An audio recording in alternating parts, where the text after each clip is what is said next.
China and America, the Inevitable Confrontation, March 6, 2010. I dealt with the problem of the Ukraine in view of its impact on international peace.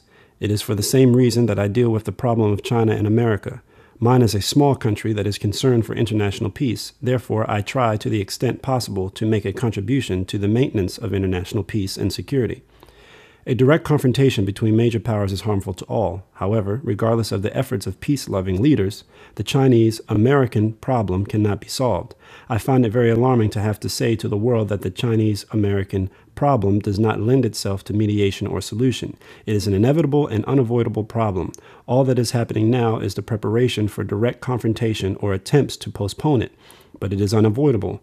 America would like it to be an indirect confrontation. China would like to postpone it as much as possible. However, it is in the nature of things for the two sides to find themselves moving inexorably towards confrontation. However, the current rapprochements and the occasional skirmishes are simple tactics to postpone confrontation, gain time, or move towards indirect confrontation as preferred by America. The world and peace-loving leaders must not be hoodwinked by the sideshows and maneuvers such as trade and customs disputes, market dumping and the pressures on China to increase consumption or to raise the exchange rate of its currency, or attempts to use environmental degradation as a pretext to slow down China's progress. The fact is, China is a very dangerous world competitor. It is much more dangerous to the U.S. than the USSR used to be in the past. The USSR depended on ideology to defeat America politically. In addition, it depended on its arsenal of weapons of mass destruction. Ideology is a philosophical matter and a matter of faith. It depends on its adherents. The moment the leadership changed in an erstwhile leftist countries, the policies shift from left to right. Even some of the leftists themselves move to the right. China is a different kind of competitor.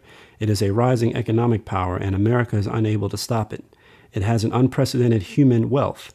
In addition, it is a nuclear weapon state and a permanent member of the Security Council. Everywhere in the world, China is making economic, human, and political inroads. Unlike America, which unwisely has chosen the harsh military approach, China is making those inroads using soft power. America continues its brazen interference in the internal affairs of states in the name of democracy and human rights. AFRICOM is a case in point. Such interference is no longer acceptable. America itself is condemned in the field of human rights. It makes a habit of taking losers as allies. Those who do not know the facts believe that the current crisis of the arms deal with Taiwan is a passing crisis. Nothing could be further from reality. America is aware of the danger China poses.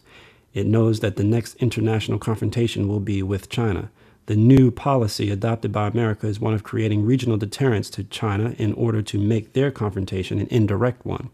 The strategic U.S. policy aims at keeping China busy with those regional deterrents so as to avert a direct confrontation with China. Those deterrents are India, Indonesia, the Philippines, Japan, South Korea, Taiwan, and maybe Vietnam as well. The most important among them are Taiwan, India, and Japan. America's objective is to keep China busy with those regional deterrents so as to avert a direct confrontation with it. It is a well-known fact that the U.S. and China in the past, as a regional deterrent against the USSR with Maoism, broke away from the Soviet Marxism-Leninism. Pitting Russia and China against each other was America's biggest gain. America wishes to see that kind of gain continue in the future. It is the strategic equivalent of having a Euro-American confrontation. That would be a major gain for Russia and China. Therefore, America will not cease to arm Taiwan against China, nor will it cease to support India against China. In accordance with the policy of creating regional deterrence against China, it is in America's interest to see Japan become a major military power. This is happening now. The limitations placed on Japan after World War II no longer serve the interests of America in the face of the real danger, or in its unavoidable confrontation with the Yellow Giant.